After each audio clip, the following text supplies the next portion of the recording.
Quelqu'un là-bas, gloire à Dieu. Vous êtes là, je dis gloire à Dieu. Avez-vous décidé de suivre Jésus? Pas de retour, pas de retour. J'ai décidé de suivre Jésus.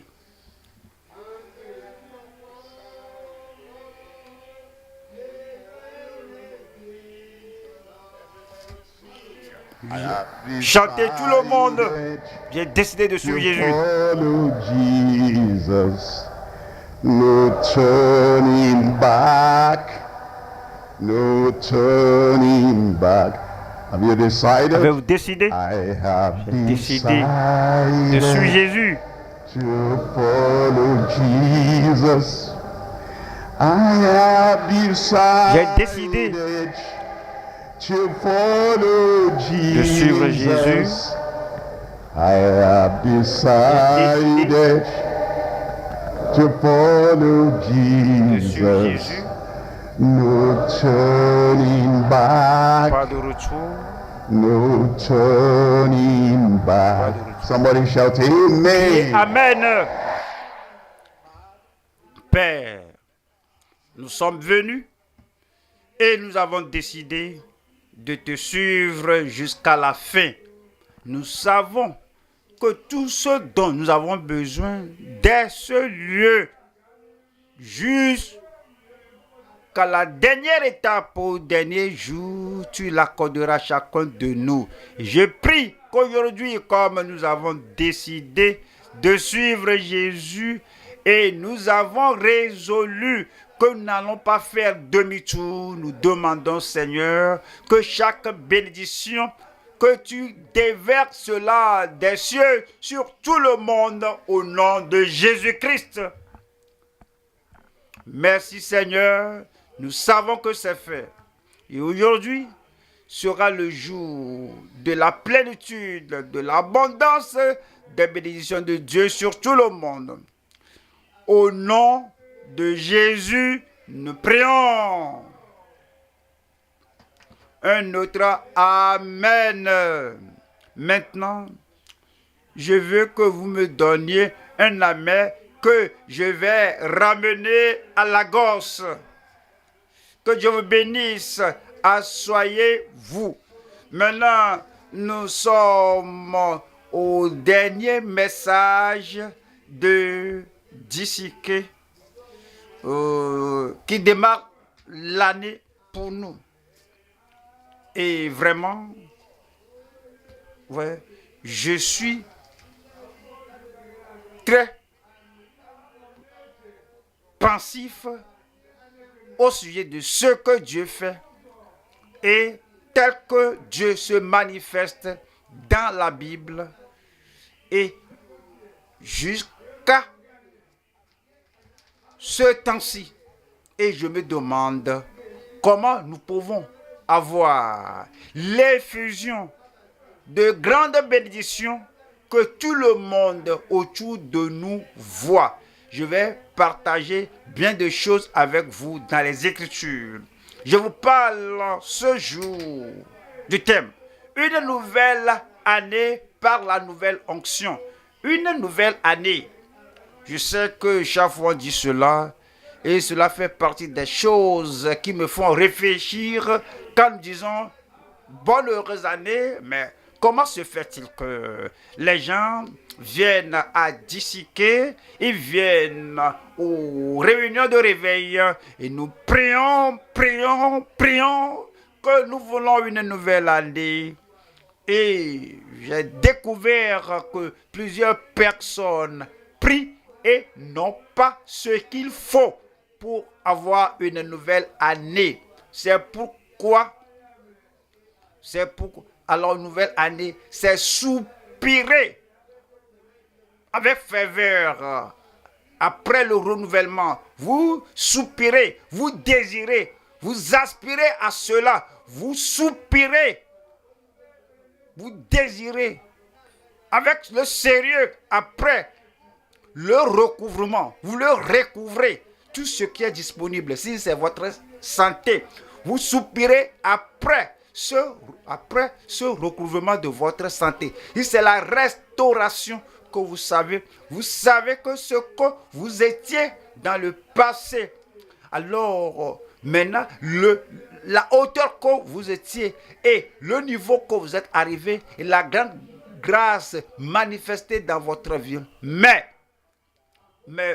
vous êtes rabaissé, vous êtes un peu reculé, vous n'avez pas rétrogradé, mais vous n'êtes pas ce que vous étiez, l'amour que vous aviez pour le Seigneur, la passion que vous aviez pour les choses de Dieu et la pression, la poussée spontanée qui était là, cela n'est plus là.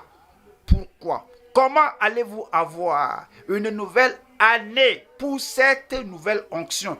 Vous devez soupirer avec sérieux après le renouvellement et la restauration. Vous devez savoir que, oui, quoique vous ne soyez pas né de nouveau, il y a quelque chose en vous. Vous lisez la vie des autres personnes qui ont réussi dans la vie. Vous voulez être là. Vous dites, mais cette nouvelle année sera mon année. Mais pourquoi? Oui, on continue mois après mois, semaine après semaine. Et ce qu'on croit avoir, on ne l'a pas. Alors il y a le soupir avec le sérieux après le renouvellement. C'est ce à quoi je vous appelle ce jour. Il ne faut pas seulement tenir une croisade, mais parfois c'est pitoyable. Le drame, c'est qu'il y a des croyants qui viennent à la croisade. Ils croient que parce que tout ce que nous disons ici, tout ce que nous prêchons ici, que c'est pour ces gens-là qu'on invite. Et après une telle croisade, que l'onction brise tout joug, ils sont encore là, dans la boue, au même niveau, ce qu'ils étaient. Oui, ils pourraient même être des chrétiens, des ouvriers chrétiens, des pasteurs, des prédicateurs. Et si nous allons avoir la nouvelle onction, nous devons avoir ce soupir, ce désir avec le sérieux après le réveil ou l'invitation du Seigneur. C'est pourquoi, comme nous sommes arrivés ici ce jour, nous considérons ce dernier message d'une nouvelle année par la nouvelle onction. Je vais à Deutéronome chapitre 11, je lis le verset 11. Le pays que vous allez posséder est un pays de montagnes et de vallées et qui boit les eaux de la pluie du ciel. C'est ce qui fait de l'année une année nouvelle. C'est ce qui fait de votre vie une vie nouvelle. C'est ce qui apporte le fruit dans votre vie qui n'était pas là parce que vous recevez la pluie du ciel. Le cultivateur peut planter, semer, mais si la pluie du ciel ne tombe pas sur ce qu'on sème, sur ce qu'on plante, alors tout sera encore une aridité, pas de fruits.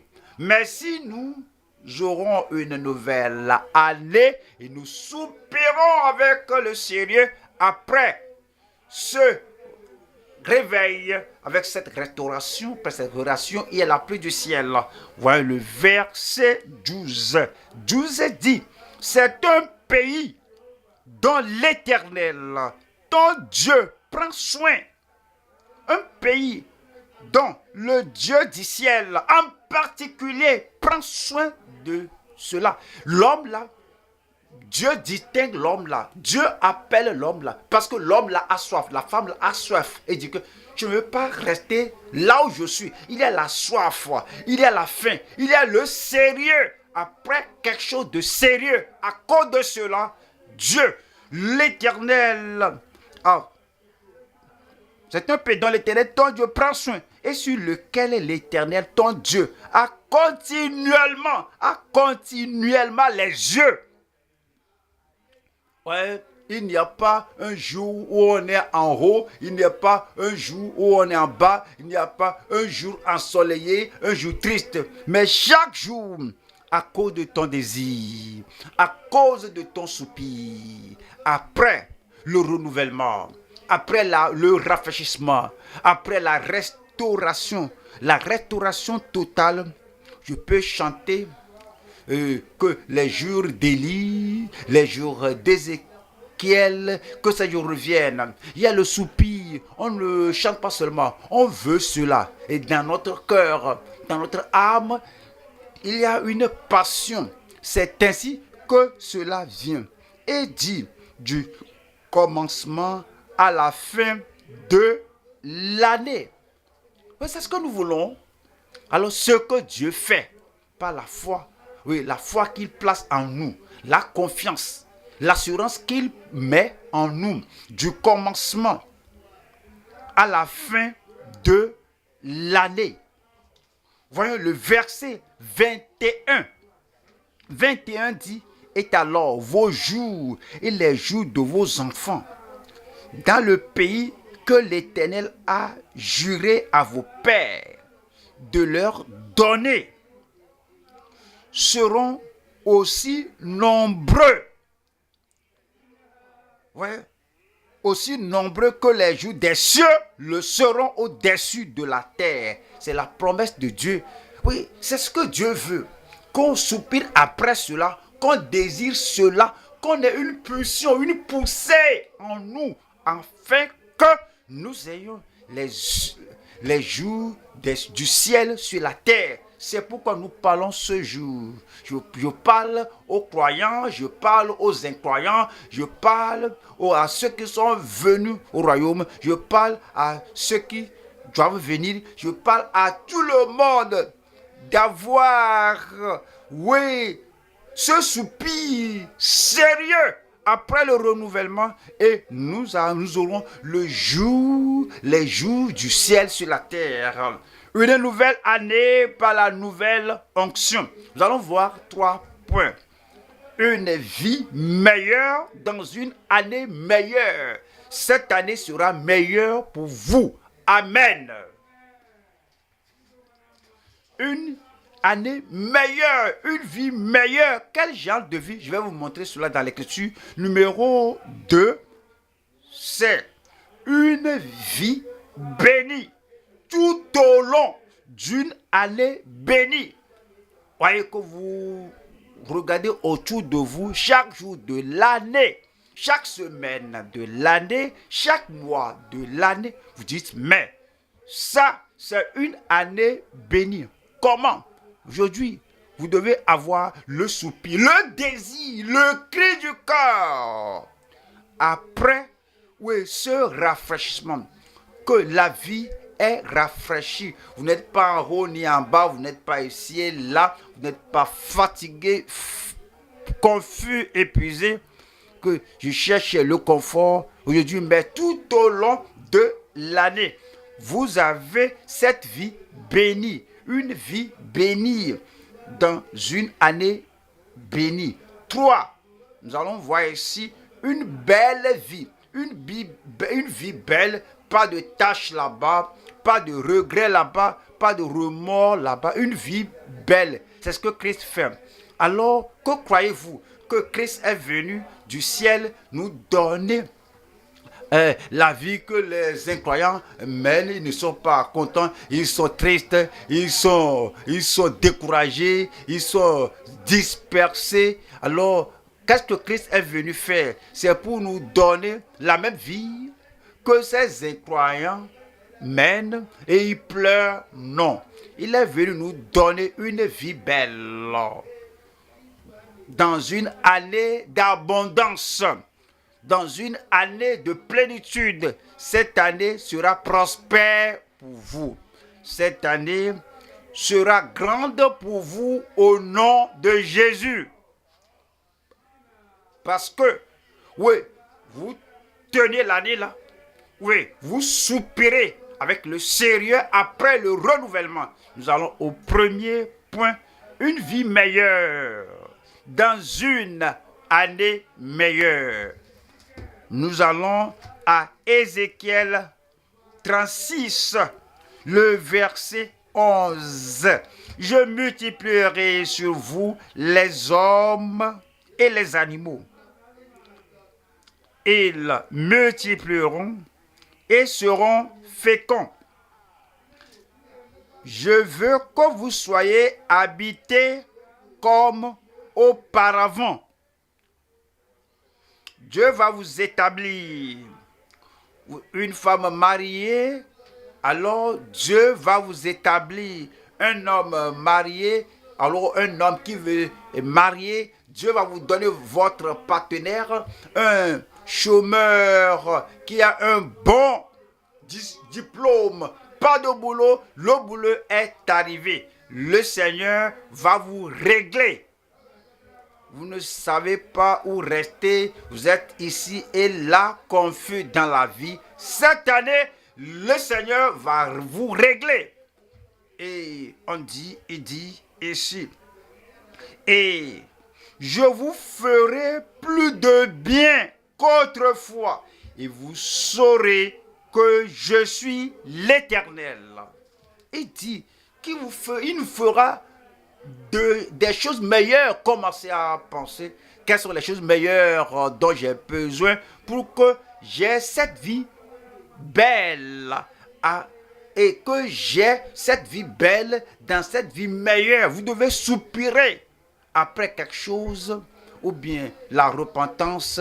Vous êtes toujours là dans l'ancienne vie. Vous demandez si je reste ici jusqu'à ce que les ténèbres me couvrent, si je demeure ici, jusqu'à ce que tous les démons viennent piétiner ici, si je reste ici, jusqu'à ce que les revers, les échecs des années passées viennent m'encombrer ici, quel serait l'état de cette année? Donc vous soupirez avec le sérieux après la repentance. Je dois me repentir, je dois invoquer le Seigneur, ce qui va faire de l'année une année meilleure pour vous. Cela va se passer au nom de Jésus-Christ. Voyez le verset 25.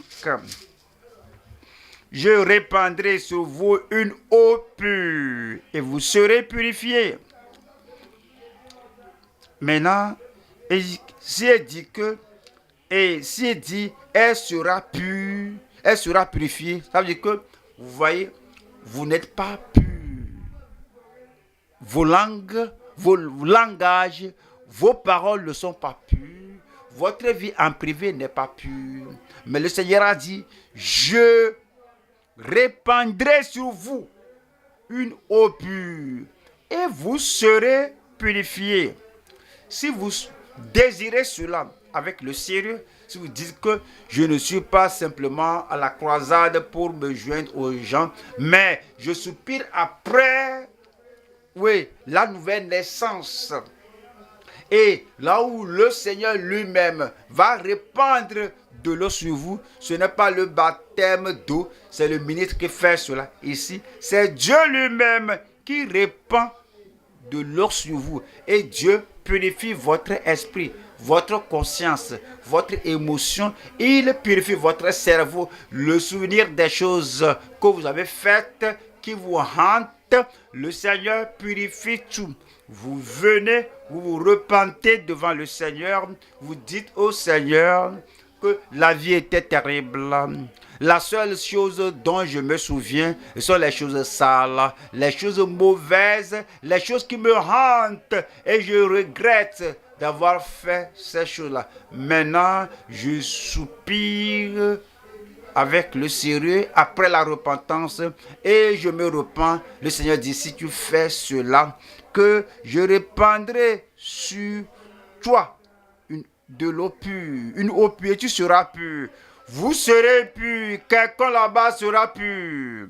Parce que vous savez, l'impureté détruit tout dans notre vie. Vous priez et l'impureté revient Toi aussi, toi tu demandes cela.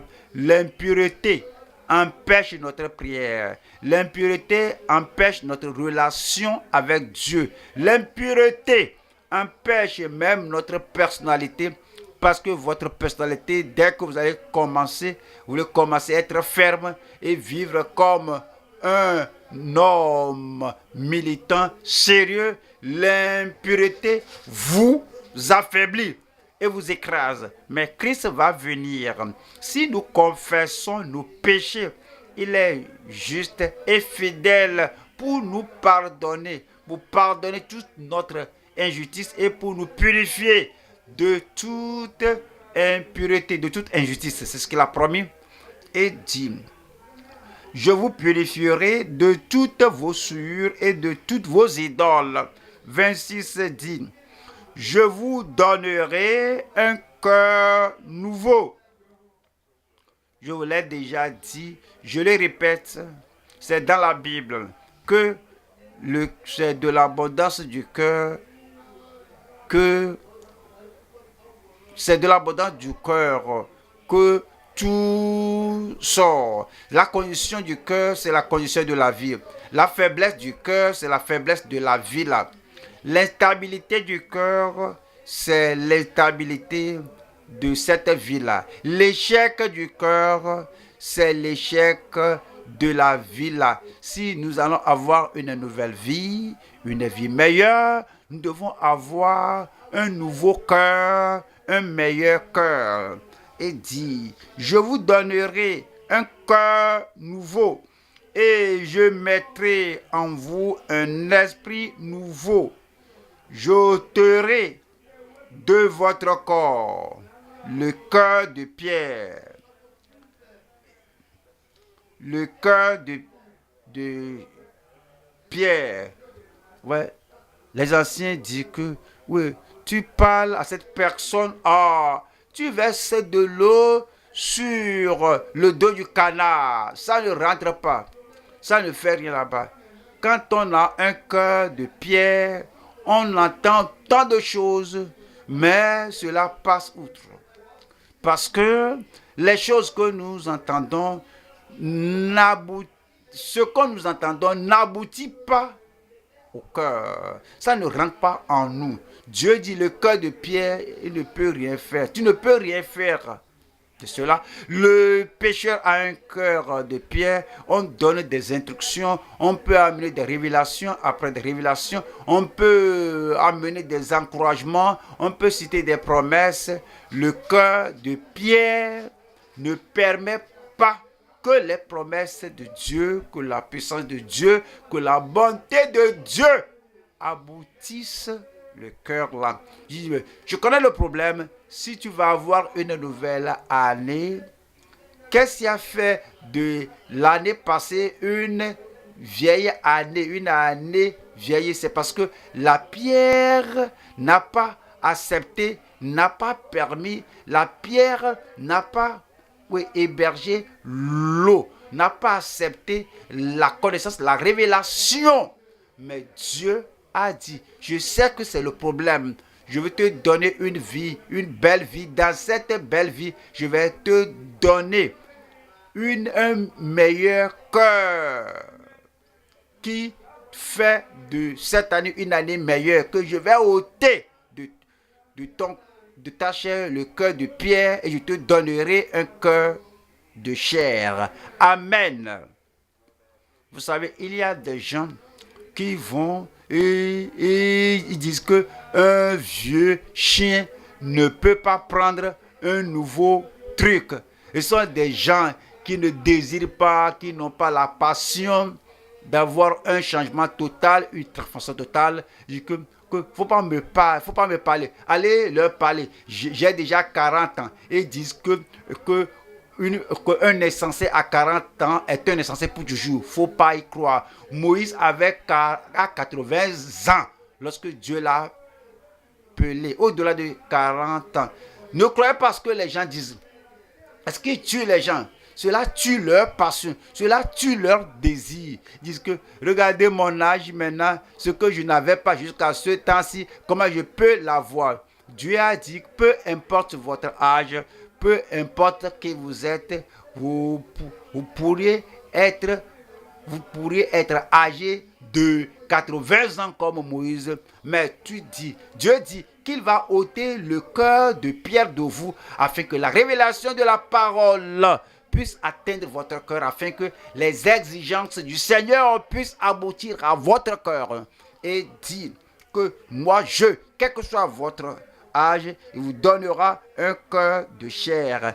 Voyons le verset 37 dit, ainsi parle le Seigneur et l'Éternel. Voici encore sur quoi je me laisserai fléchir par la maison d'Israël. Voici ce que je ferai pour eux. Oui, et je me laisserai fléchir par la maison d'Israël, par ceux qui entendent la part de Dieu et qui vont venir à moi et qui vont dire, fais ceci pour moi. C'est la raison pour laquelle vous devez prier à la fin du message.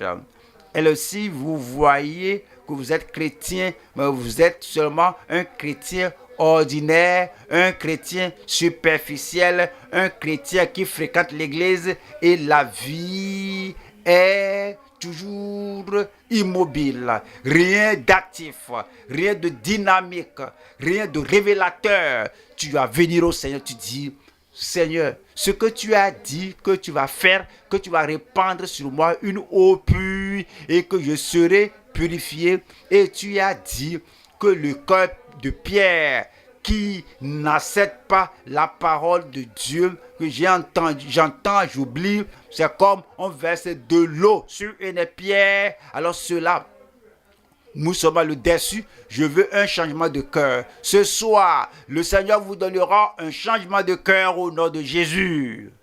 Donnez-moi un grand amen. Non?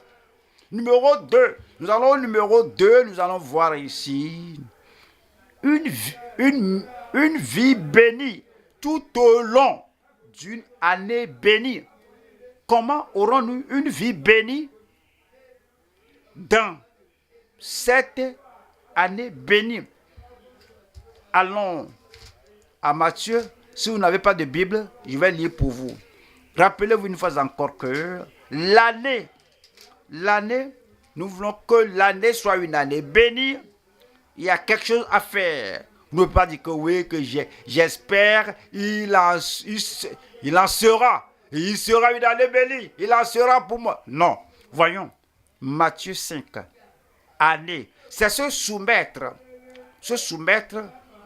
totalement après la repentance. Après que vous êtes repenti, ce n'est pas la fin. Vous venez au Seigneur, vous dites, mais je me repens. Je me soumets, j'abandonne, je m'abandonne totalement, je soumets cette vie à toi. Fais de cette vie ce qu'elle doit être. Oui, tu t'es repenti, tu es restauré, donc viens. Tu dis, je me soumets à toi, je m'abandonne à toi. Oui, je ne lutte plus avec le Seigneur. Le Seigneur essaie de refaçonner une nouvelle personnalité, un nouvel instrument. Et tu t'efforces. Non, tu te soumets totalement, comme tu te laisses entièrement ou absolument au Seigneur. Tu viens au Seigneur après ta repentance, après ta restauration. Donc, nous saurons que ce sera une année bénie pour vous au nom de Jésus. Un meilleur Amen. Matthieu 5, j'ai lu le verset 3.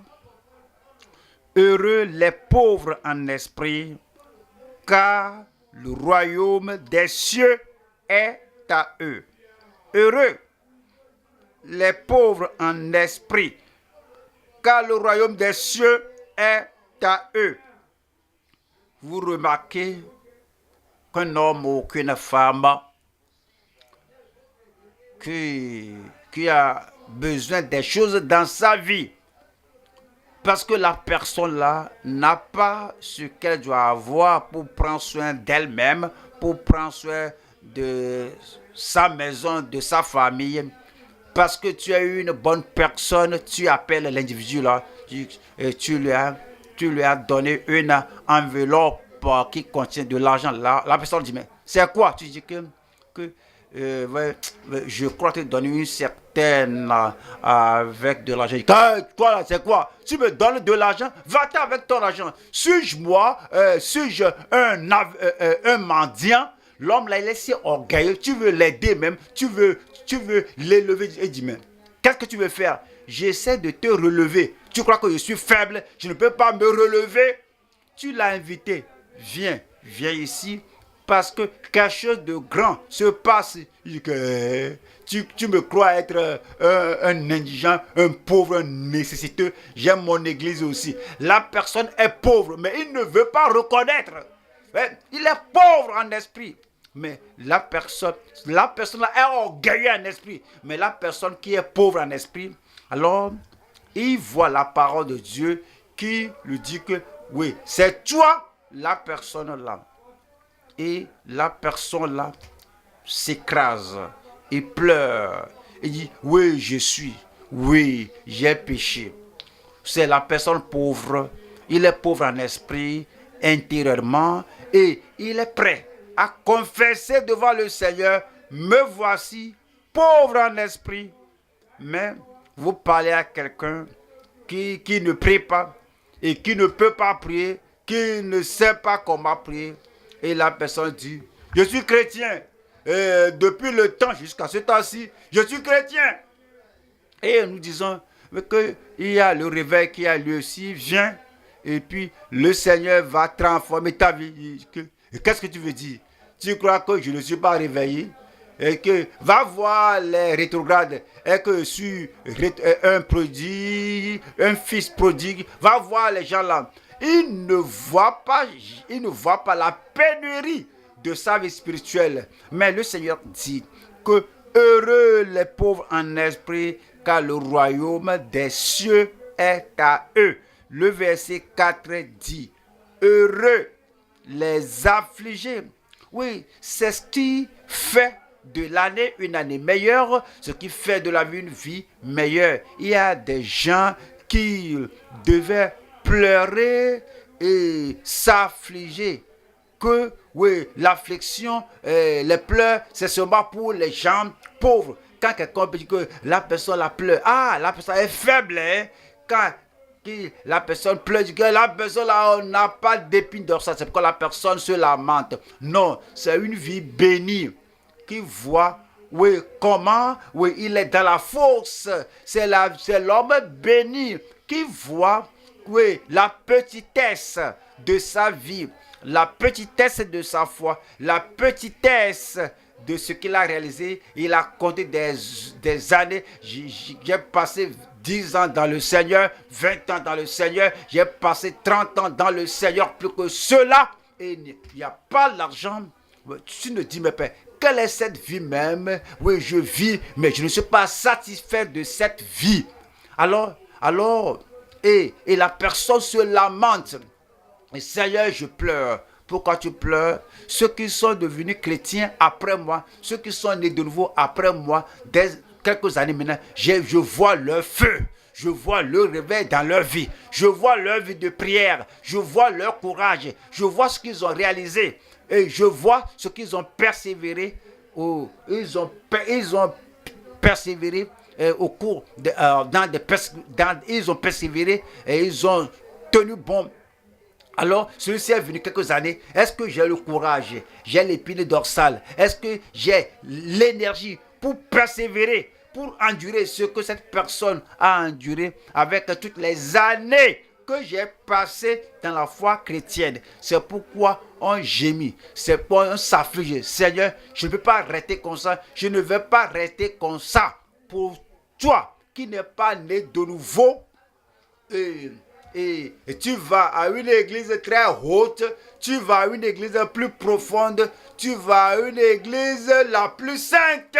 Mais après ces années que tu fréquentes l'église et tu te montres très fier, que tu sais, mon pasteur est profond, ma maman est profonde, mon père est profond. Mais parle de toi, tu n'as rien dit. C'est pourquoi tu t'affliges que je suis né. Oui, c'est un grand privilège pour moi d'être né ici. Je connais la Bible page à page, mais Dieu ne me connaît pas. Comme son enfant, je me vante d'être des parents de la vie profonde. Mais le pardon de la vie profonde, la paix de la vie profonde, la pureté de la vie profonde, la passion de la vie profonde, je n'en ai pas. C'est pourquoi on gémit, on s'afflige. On s'afflige pour ce qu'on n'a pas. Tu ne viens pas sur la réunion et commencer avec les anciennes choses. Et il n'y a pas d'affliction, mais heureux ceux qui auront la vie et bénis dans cette année bénie, ce sont ceux qui s'affligent. Heureux et les affligés, car ils seront consolés. Voilà le verset 5. Heureux les débonnaires, c'est-à-dire les doux. Alors, je regarde les gens, j'observe les gens, vous les voyez, et ils sont maintenant à la vie profonde. Et il n'y a pas de douceur. Ils sont très agressifs dans leur action. Et je dis, mais où est la vie? Oui, où est cette vie bénie? Tout le monde, c'est comme ils ont changé l'église à un bar. Même lorsqu'ils sont jeunes en âge, ils sont jeunes en toutes choses. Regardez la façon dont les gens là se comportent. Comment ils agissent envers les personnes âgées. Comment ils veulent tout contrôler. Il n'y a pas de douceur là-bas. Il n'y a pas d'humilité là-bas. Et il n'y a pas cette condescendance là-bas. Ouais, lorsque certains parlent d'eux-mêmes et vous entendez, vous allez secouer la tête. Là, cette personne doit retourner au calvaire parce que il nous faut la douceur. Jésus a dit, je suis doux et humble de cœur. C'est pourquoi nous venons disant, Seigneur, aujourd'hui, je veux avoir la chose réelle, cette agression, toute cet orgueil, toute cette force, et pousser à aller de l'avant. Je passe le fait de pousser les gens, pousser les gens. Oui, la vie bénie, c'est une vie douce. Et c'est dit, heureux les débonnaires, car ils hériteront la terre. Où serez-vous quand les saints de Dieu hériteront la terre? Mais vous êtes une personne agressive. Vous êtes une personne dure, terrible. Et c'est vous qui dites que vous me regardez et vous dites que je suis une femme. Ne me traite pas comme ça. Parce que je peux être une femme de visage, mais au-dedans de moi, oui, il y a quelque chose là qui est très agressif. Sarah n'était pas comme ça. Les enfants de Dieu dans la Bible qui ont la grâce de Dieu, le salut de Dieu, ils n'étaient pas pareils. La vie bénie, c'est la vie douce. Le verset 6. Heureux ceux qui ont faim et soif de la justice. Qu'est-ce qui fait de nous des dirigeants qui observent, des dirigeants selon l'Écriture, des dirigeants pour Christ? C'est les chrétiens présents, les chrétiens de ce jour, les chrétiens de par ce continent, les croyants de nos jours, les croyants de par le monde entier, si ils n'ont pas soif de la justice, ils auront soif de la prospérité, ils auront soif de l'argent, ils auront soif de l'argent, ils auront soif du ciment. Mais la vie bénie, c'est heureux ceux qui ont faim et soif de la justice, car ils seront rassasiés. Encore, lorsque vous avez soif après la justice, alors vous soupirez avec le sérieux après la justice. Vous soupirez avec le sérieux. C'est ce qui rend l'année nouvelle bénie, parce que vous soupirez sérieusement après la justice, après la rédemption, après ce que Christ a fait à la croix du calvaire. Christ n'est pas venu pour faire de nous des personnes physiquement riches. Il est venu nous donner la justice. Avez-vous écouté l'histoire qu'il a racontée? Un homme, son champ, le champ d'un homme a produit avec abondance. Et il dit que, même l'homme a dit que, oui, j'ai tout en abondance, les greniers ne vont pas tout porter. Je sais ce que je vais faire, que je vais démolir et faire de grands greniers. Le Seigneur a dit, aujourd'hui ton âme te sera redemandée. À qui seront toutes ces choses que tu as ramassées? Jésus ne nous a pas dit que vous courez après les richesses, après la position, après le pouvoir politique, après les choses de ce monde. Mais il a dit, cherchez le royaume, cherchez premièrement le royaume et la justice de Dieu. Et puis il dit, toutes ces choses vous seront données par-dessus. Et il dit, heureux ceux qui ont faim et soif de la justice, car ils seront rassasiés. Voilà le verset 7 qui dit, heureux les miséricordieux, heureux les miséricordieux. Oui, c'est là que se trouve la bénédiction. Mais les gens qui n'ont pas pitié des faibles, ils n'ont même pas de miséricorde pour les personnes timides, ils n'ont même pas pitié pour les personnes peureuses. Dès qu'ils découvrent que cet homme là-bas, c'est une personne timide, la personne n'a pas de courage, donc il regarde la personne, il voit ce qui va l'intimider, et puis quand l'homme sort, c'est comme il veut qu'il reste à l'intérieur toutes les fois qu'il sort. Il va commencer à faire des choses. Oui, parce que les choses qui vont le faiblir, il n'y a pas de miséricorde là-bas, il n'y a pas de vie bénie là-bas. Nous venons en présence de Dieu afin que nous ayons une vie bénie tout au long de cette année bénie. Que le Seigneur le fasse dans votre vie au nom de Jésus.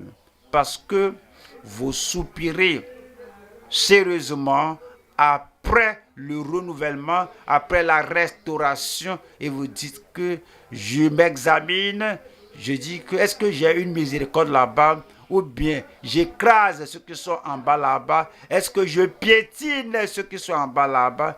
Bien sûr, les incroyants, les pécheurs, c'est ce qu'ils aiment. Et c'est ce qu'est la vie d'un pécheur. Ils piétinent ceux qui tombent. Il n'y a pas de miséricorde.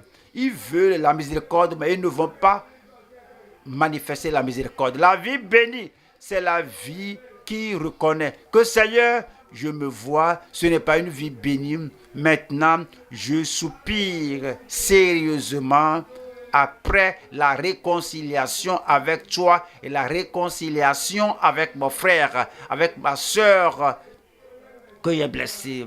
Est-ce que vous savez que cette personne était blessée par ce langage, par ses propos? Tu as parlé de lui. Est-ce que tu sais que ta femme était blessée par la chose là que tu as dite?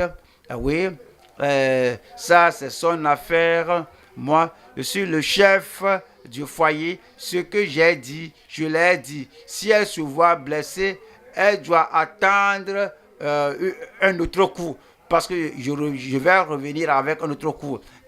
Où est la miséricorde du faible, du sexe faible? Quelle est la miséricorde qu'on exerce envers les gens, ceux qui ont besoin de notre miséricorde, de notre compassion? Ils ont besoin de notre considération. La vie bénie, c'est la vie qui est miséricordieuse.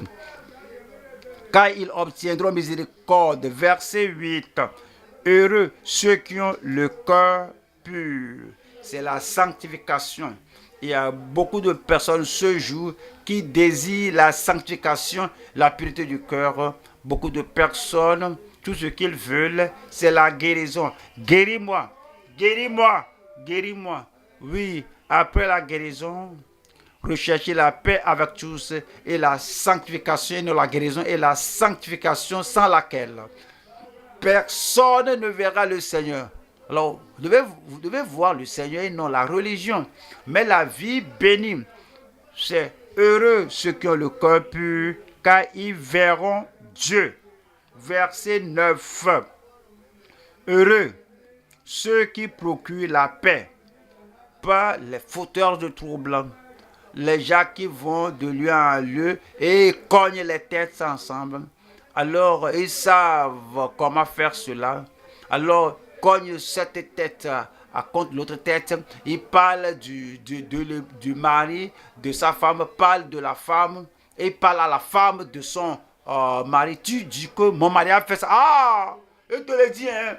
Mais tu me dis que ma femme a fait ça. Je te dis la vérité, hein. Ta femme a fait ça, hein. Et tu détruis les foyers. Et les incroyants, oui, pratiquement font cela. C'est leur expertise. Donc tu dois soupirer sérieusement après le retour à Dieu. Après ce retour à Dieu, alors avec la vie bénie, ça va s'accompagner. Parce que c'est dit que heureux ceux qui procurent la paix. Alors nous sommes ambassadeurs pour Christ. Alors dis-moi, alors soyez réconciliés avec Dieu. L'apôtre Paul continuait, alors et il était persécuteur des croyants. Maintenant il réconciliait les croyants et les juifs, les païens et les juifs avec Dieu. C'est ainsi que Dieu a fait de nous, que nous ayons la vie bénie. Heureux ceux qui procurent la paix, car ils seront appelés fils de Dieu. Maintenant,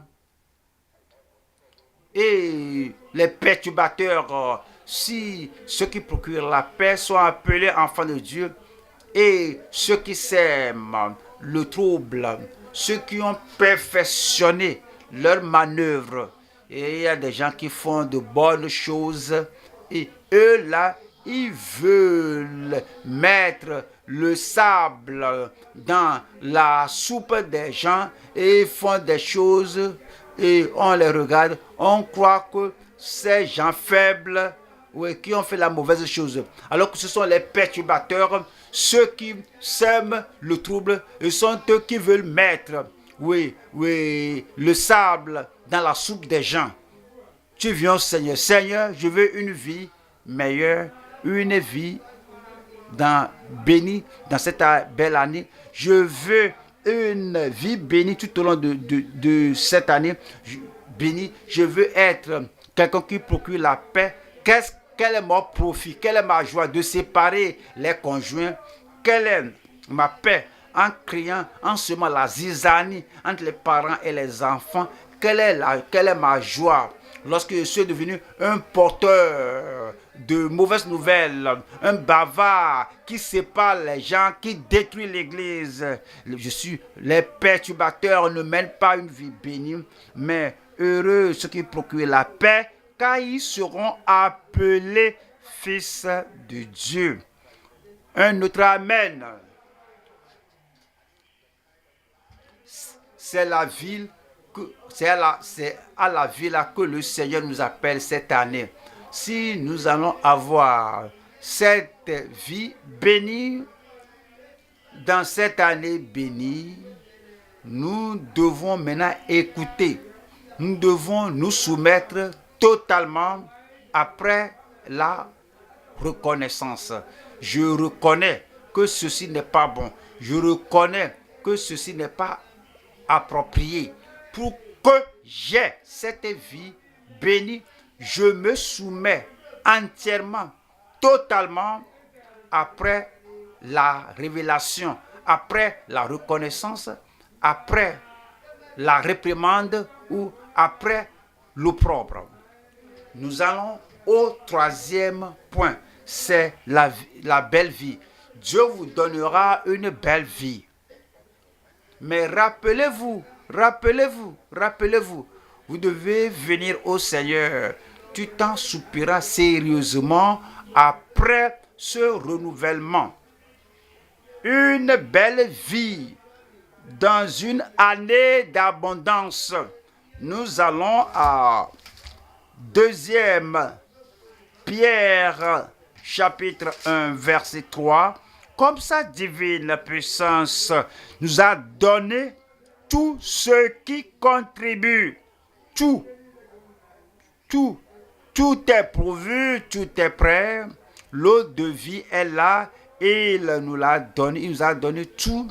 Mais vous devez avoir soif de l'eau vive. Si vous avez soif si vous avez soif de l'eau de rigole, vous n'avez pas soif de l'eau pure, alors vous n'avez pas soif du rafraîchissement. Mais c'est dit ici, comme sa divine puissance nous a donné tout ce qui contribue à la vie et à la piété, au moyen de la connaissance de celui qui nous a appelés par sa propre gloire et par sa vertu. C'est ce à quoi nous appelle. Et si notre comportement, notre position, si notre fruit n'est pas de la gloire, n'est pas de la vertu, nous sommes allés dehors, nous sommes hors de l'appel de Christ. Mais il nous appelle et dit, fais de cette année une belle année, une année d'abondance. Reviens et tu dis, Seigneur, j'ai péché, j'ai entendu, j'ai reconnu, j'admets. Et tu m'appelles à la gloire, à la vertu. Seigneur, je viens. Verset 4. Lesquels nous assurent de sa part les plus grandes et les plus précieuses promesses. Il nous a donné les plus grandes et les plus précieuses promesses. Mais parce que nous ne soupirons pas sérieusement après la réception de ces promesses. Les promesses sont là. La promesse de liberté. Si le Fils vous a franchi, vous serez réellement libre. Mais pour être libre, on doit soupirer sérieusement après cette liberté. C'est dit, il nous a donné ces promesses afin que par elles, vous deveniez participants de la nature divine. De la nature divine. De la nature divine. La nature en nous. C'est ce qui nous pousse à faire ce qu'on fait. Laissez-moi vous l'expliquer. La nature dans le poisson, c'est ce qui pousse le poisson à nager. Et le poisson ne doit pas aller au collège et apprendre la natation, apprendre les techniques de natation, mais c'est sa nature. Oui, c'est la nature de l'oiseau qui fait que l'oiseau vole. L'oiseau ne doit pas venir à l'école, au collège, à l'université pour apprendre comment battre les ailes. C'est la nature du lion qui pousse le lion à la brutalité. C'est la nature de la chèvre qui fait que la chèvre est rebelle. C'est la nature divine. C'est ce qui nous donne la vie de Dieu. Que maintenant nous menons la vie que le divin veut que nous menions. Alors c'est dit, lesquels nous assurent de sa part les plus grandes et les plus précieuses promesses, afin que par elles vous deveniez participants de la nature divine, en fuyant la corruption qui existe dans le monde par la convoitise. Lorsque nous venons à Christ et nous soupirons, voici ce que je veux. Je veux la nature divine, je veux la vie de Dieu, je veux marcher dans la voie du Seigneur et nous soupirons sérieusement après ce renouvellement, après cela, la rédemption. Alors c'est cela que le Seigneur voit et va nous donner cette nature divine. Dès que la nature est là, on demande, on vit comme il veut que nous vivions. Verset 5. À cause de cela même, faites tous vos efforts. Faites tous vos efforts. Vous voyez, vous regardez les gens n'ont pas la diligence pour faire ce qu'ils doivent faire. Ils font les choses à mi-chemin, ils sont fatigués, ils vont ailleurs. Et ceci, une autre personne va achever ça. C'est la diligence qui nous fait rester sur la chose. On fait la chose jusqu'à la fin. Et le Seigneur dit, si tu soupires sérieusement après cette justice, et tu soupires sérieusement après ce renouvellement, si tu désires sérieusement la restauration totale, tu dois être diligent. Et il y a des gens qui prient et parfois, quand vous le regardez, il secoue la tête, il regarde de gauche, il regarde à gauche, il regarde à droite, il ouvre les yeux. Ils ne sont pas fervents à prière. Et il dit qu'il prie, et il bat l'air, il regarde ici et là, comme un enfant passe. Il quitte là-bas. Il prie, il parle à l'enfant. Il n'y a pas le sérieux là-bas. Vous voyez, il n'y a pas le sérieux là-bas. Il y a des gens qui soupirent sérieusement après le renouvellement, après le réveil. Alors, c'est dit ici, et à cause de cela même, faites tous vos efforts pour joindre à votre foi la vertu. Nous a donné déjà la foi. Il nous a donné la foi au commencement. Il ne faut pas dire que je connais tout, j'ai tout reçu. À votre foi la vertu, à la vertu la science. La science, c'est la connaissance. C'est la connaissance que nous avons qui nous fait aller en profondeur dans le Seigneur. Il y a des gens, quand ils entendent quelque chose de nouveau de moi, ils s'étonnent. Comment c'est fait? Comment cela? On ne veut rien de nouveau. Ce que tu dis, oh, je connais Psaume 23, l'Éternel est mon berger, mais il ne sait pas que le berger est mon berger. Quand tu amènes cette révélation, la connaissance, il ne veut pas ça. Il me fait reposer dans de verts pâturages, il me donne la paix. Mon cœur est toujours sur lui. Il nous donne la paix parfaite. Tu dis que ceci n'est pas un psaume pour Absalom, pour Adonijah, pour Saül. Et si ce n'est pas un saule pour le fils prodigue, alors c'est un saule pour moi, il restaure mon âme.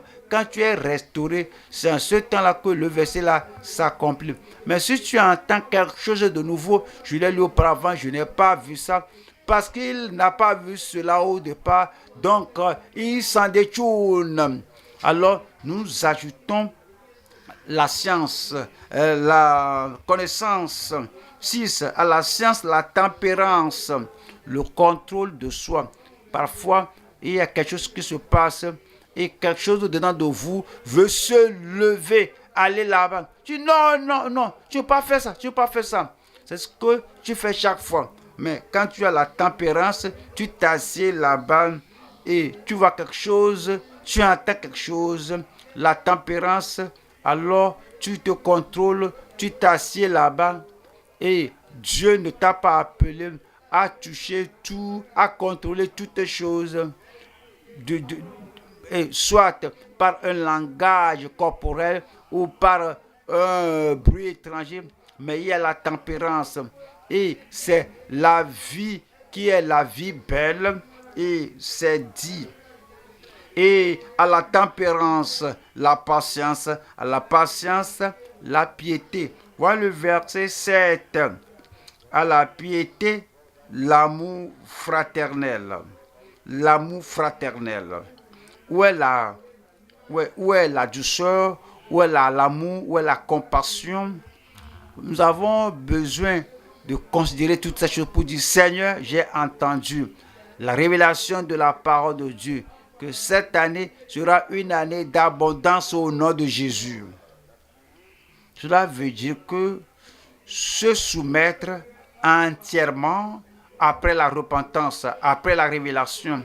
J'ai vu la révélation, j'ai entendu la révélation et maintenant je me soumets entièrement après cette révélation. Et puis c'est dit, à l'amour fraternel, la charité. 8. Car si ces choses sont en vous et ils sont avec abondance, elles ne vous laisseront point oisifs ni stériles pour la connaissance de notre Seigneur Jésus-Christ. Le verset 11.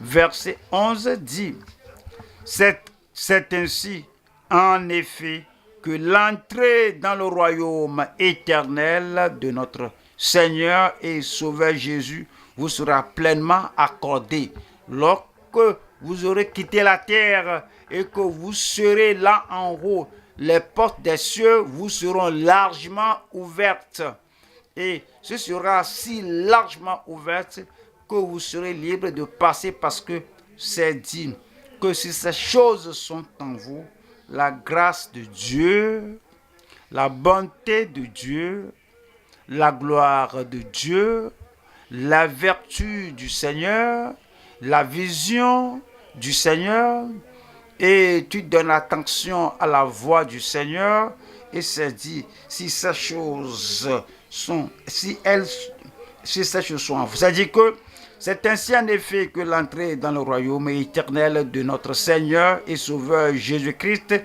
vous sera pleinement accordée. Amen. Le Seigneur nous a révélé comment avoir une meilleure vie, une meilleure année, comment avoir également une vie bénie tout au long de cette année bénie et une belle vie dans une année d'abondance. Et maintenant, je vais vous dire que Dieu a de meilleures choses qui vous attendent. Toutes les calamités de l'année passée ne vont pas venir contre vous cette année. Les choses qui vous ont écrasé dans l'année écoulée, ces choses ne vont pas vous écraser cette année. Et ceux qui se confient en l'Éternel renouvellent leur force. Ils vont prendre le vol comme des aigles. Vous allez courir, vous n'allez pas vous fatiguer. Vous allez marcher, vous n'allez pas vous épuiser. Votre faiblesse va céder à la force du Seigneur. Je vois une année brillante devant vous. Je vois une année meilleure devant vous. Je vois une vie belle et d'abondance devant vous. Mais vous devez soupirer sérieusement après la restauration. Vous soupirez sérieusement après la régénération, après la renaissance, après la nouvelle vie. Vous dites, Seigneur, cette révélation que j'ai, je ne vais pas jouer avec ça. Je soupire sérieusement après cette révélation. Les têtes baissées, les yeux fermés. Les têtes baissées, les yeux fermés. Le Seigneur a une nouvelle vie qui vous attend. Il va essuyer vos larmes. Il va arrêter toutes vos larmes. Alors, il va arrêter tout chose dans votre vie. Comme vous soupirez après la repentance, vous voulez vous détourner des choses que le Seigneur nous a montrées, que ceci va rendre votre vie nulle. Ceci va écraser votre vie. Ceci va rendre votre vie mauvaise. Ceci va rendre votre vie désagréable à Dieu. Vous voulez en être affranchi de ces choses et totalement soumis au Seigneur, vous voulez lever la main en ce beau jour de notre croisade ici à Ouyo. Et voici votre occasion, que vous soupirez sérieusement après la restauration, après la réconciliation avec le Seigneur. Levez les mains, vous dites, Seigneur, me voici, je me donne à toi. Tous les péchés de ma vie passée, je m'en repens. Je viens à toi. Si vous levez la main, Dieu vous bénisse là-bas, Dieu vous bénisse là-bas, Dieu vous bénisse là-bas, Dieu vous bénisse là-bas. Vous devez vous tenir debout maintenant. Tu dis que je viens à toi parce que je soupire sérieusement après la restauration, après la régénération, après la réconciliation avec Dieu. Je soupire sérieusement après la réconciliation. Quand tu soupires après quelque chose, alors il n'y a rien qui puisse vous ralentir, il n'y a rien qui puisse t'empêcher, il n'y a rien qui puisse t'empêcher. Y a-t-il quelque chose sur ton chemin? Je décide de suivre Jésus, pas de retour, pas de retour.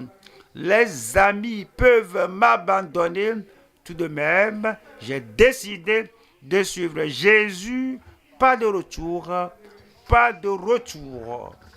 Les gens peuvent s'opposer à moi, peu importe. Oui, je soupire sérieusement après la justice. Ils vont s'opposer à moi, cela ne compte pas. J'ai décidé de suivre Jésus, pas de retour, pas de retour. Alors si vous levez la main, vous vous tenez debout, vous dites, Seigneur, je viens à toi, Seigneur, je viens à toi, Seigneur, je viens à toi. Quand cela est sincère et rien ne puisse t'empêcher, et cette régénération, cette nouvelle naissance, ce salut va venir, la restauration à la grâce de Dieu, le recouvrement, et le retour du pays lointain, Dieu va vous donner la nouvelle vie.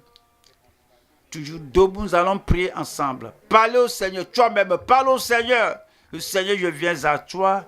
Seigneur, je viens à toi. Je ne vais pas retourner à mes vomissements.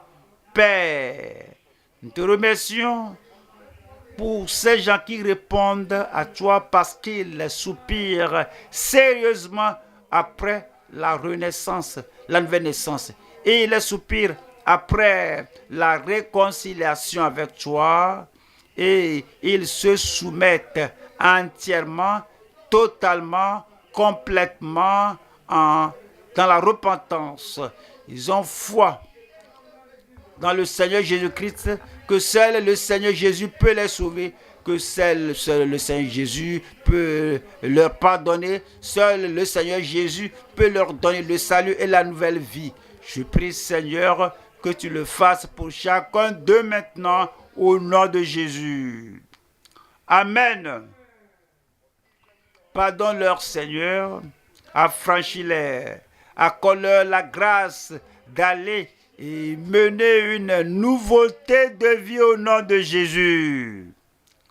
Je prie, Seigneur, que la puissance de ton œuvre de rédemption au calvaire se manifeste dans chaque vie, afin que, maintenant comme ils sont nés de nouveau et qu'ils sont sauvés, ils mènent la vie de justice en Christ et la grâce pour mener cette vie de justice leur soit accordée.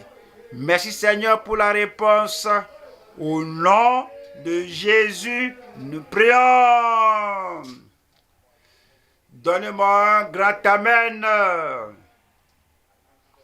Nos conseillers sont là. Ces conseillers vont vous aider. Ils vont prendre vos coordonnées. Tout ce qu'ils demandent.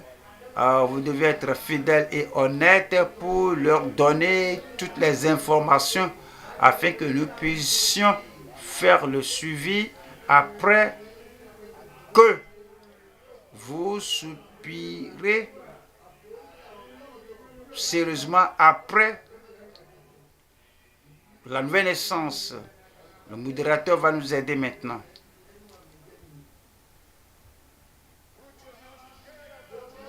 Acclamons le Seigneur Jésus. Gloire à Dieu. Les conseillers, s'il vous plaît.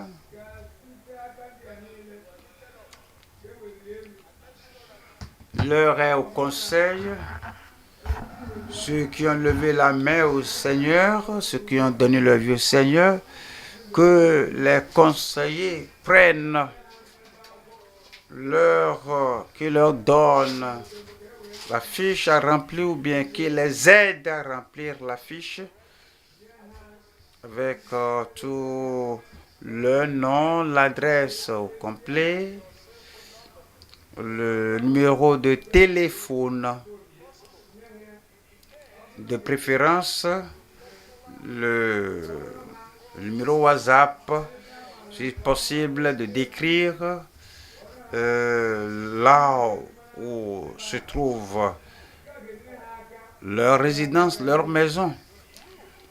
Si vous avez pris la décision et vous avez donné votre vie au Seigneur, vous avez entendu le message, soupirer sérieusement après la repentance, après la révélation, après la restauration.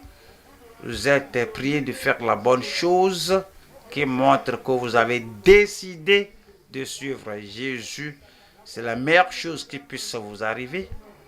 Vous êtes devenu enfant de Dieu. Vous êtes devenu un temple où Christ demeure.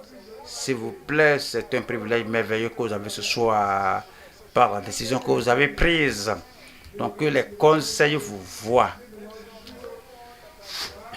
Conseillers, aidez-nous, que tous ceux qui ont pris la décision ce soir soient pris en compte, que nul ne soit négligé.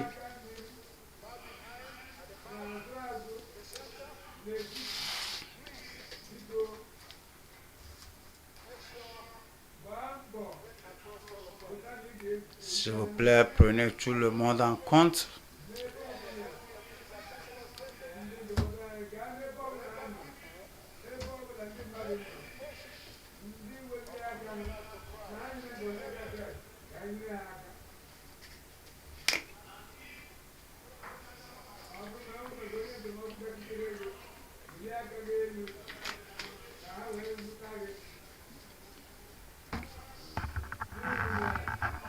Vous avez fait le pas le plus important de la vie. Vous avez pris la meilleure décision de la vie. Le diable ne peut pas contester cela. Si le diable veut amener la confusion, tu dis, Satan, tais-toi, parce que je suis enfant de Dieu. Christ demeure en vous. Donc, il faut donner votre information aux conseillers.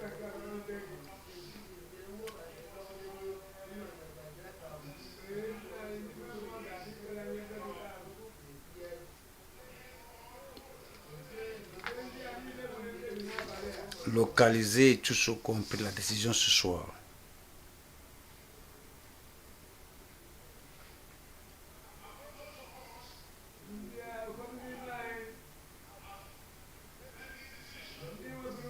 Pour ceux qui ont fait, pour nous qui avons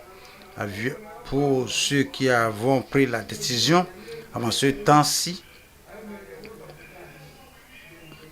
doivent savoir que le 8 février,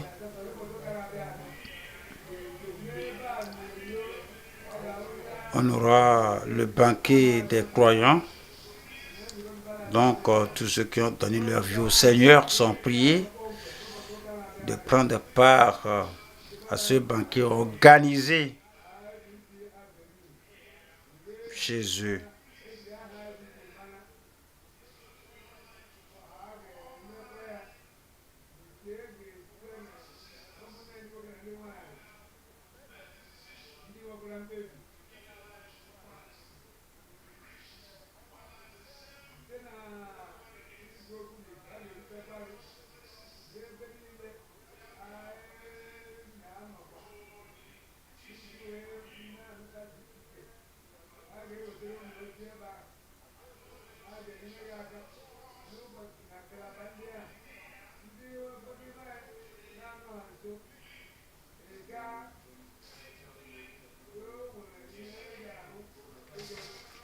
Pour ceux qui sont en ligne, vous ferez bien de cliquer sur le lien qui est GCK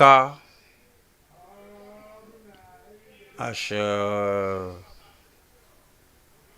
GC gckhq.org/connect et un formulaire s'affichera.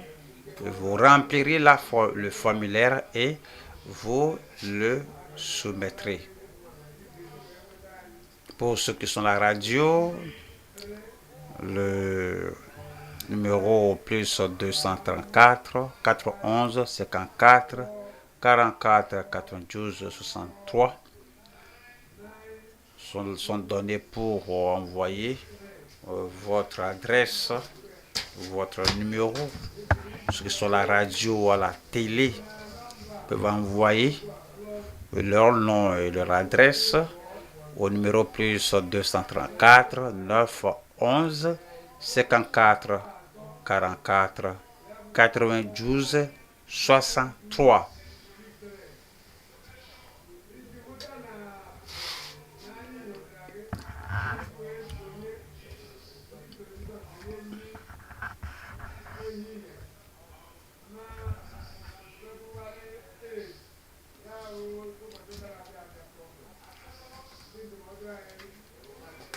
Nous allons dans les...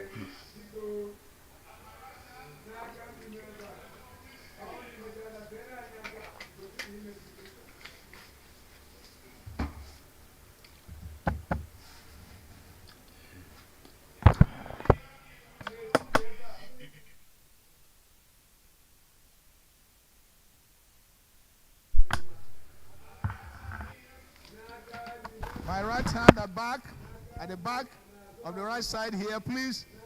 If we are done with the counselees there, can we indicate by waving up? All right. In the middle row here, second middle row here, please. Our counselors, are we there? At the far back.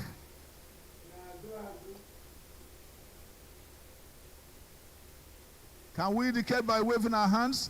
Thank you. What about my left side here, please? Counselors, are we done with them? This side, are we done with them? All right. Our counselors at the extreme back, left side. We are done. Praise the Lord. Gloire à Dieu. Dis gloire à Dieu. Voici l'apothéose. Vous allez prendre la dernière bénédiction. Notre Père dans le Seigneur viendra faire la déclaration. Croyez à tous. Amen, amen. Le dernier jour, vous n'allez pas rater votre guérison. Vous n'allez pas rater votre miracle.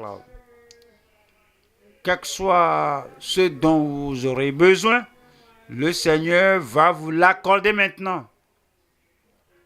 Tous les gens qui donnent les témoignages, ils sont comme vous, vous êtes comme eux. Ils ont manifesté la foi. Ils ont accepté cela comme vous acceptez. Et c'est fait pour eux. Ce sera fait pour vous. Imposez-vous la main là où vous avez le mal. Levez l'autre main. Le Seigneur vous a vu là où vous êtes. Il va essuyer vos larmes. Il est prêt. Le ciel est prêt. Je suis sûr que vous êtes prêts.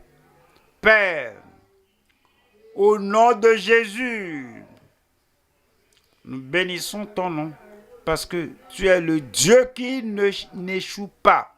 Et tes promesses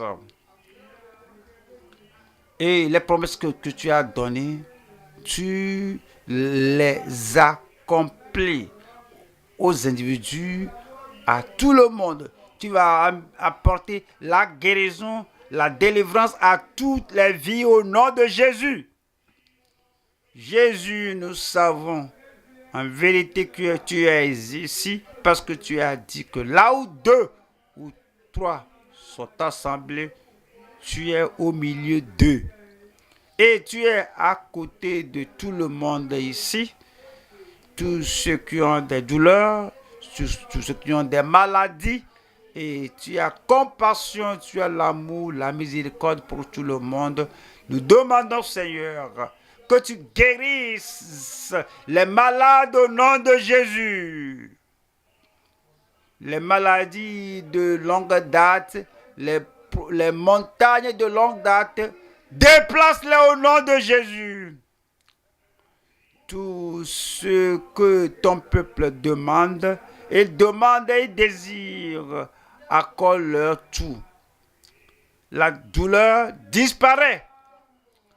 Que les maladies de longue date disparaissent. Que l'éléphantiasie, le grand pied, le gros pied disparaît. Que la jambe courte soit guérie. Que les problèmes de surdité disparaissent. Que les problèmes de vision disparaissent. Que les problèmes mentaux disparaissent. Que les attaques démoniaques, les affections démoniaques disparaissent. Toutes les œuvres du diable. Je vous commande, quittez au nom de Jésus. Le cancer disparaît. L'ulcère disparaît. Le VIH disparaît.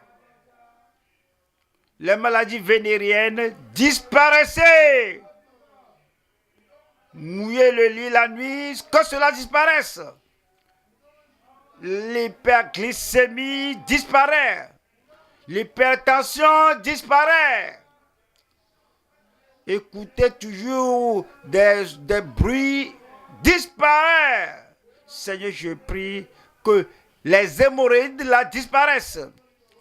Que les problèmes de peau disparaissent. Quiconque est partout, Seigneur, le Seigneur vous touche maintenant. Vous êtes guéris. Vous êtes délivrés. Vous avez vaincu tout pouvoir, toute force contre votre vie. Au nom de Jésus. La force pour le futur, les provisions pour le futur, les ressources pour le futur, accorde à tout le monde. Fais de leur vie une vie meilleure, une vie heureuse, une vie saine et bien portante, une vie d'abondance. Je prie, Seigneur, que tout le monde, sans exception, ait son miracle, sa bénédiction, la guérison, la délivrance, accordée à tous. Que la joie du Seigneur soit votre force. Merci, Seigneur, pour l'exaucement. Au nom de Jésus, nous prions.